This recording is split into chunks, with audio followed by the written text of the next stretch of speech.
Hello, my name is Kate Petering. I'm the winemaker here at Maxwell's. I'm here in the Maxwell cellar door today to talk to you about one of our new varieties that we've recently planted, the Fiano, which is part of our Little Demon wine range. Fiano is a white grape variety from the Campania region in southern Italy, and McLaren Vale has a pretty similar climate, and that's why it grows so well here. We harvest this grape in around late February, early March.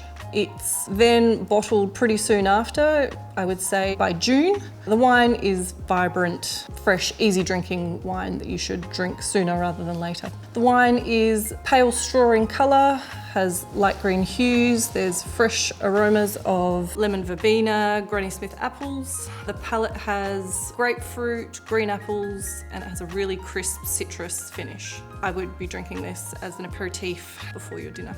So we hope you enjoy.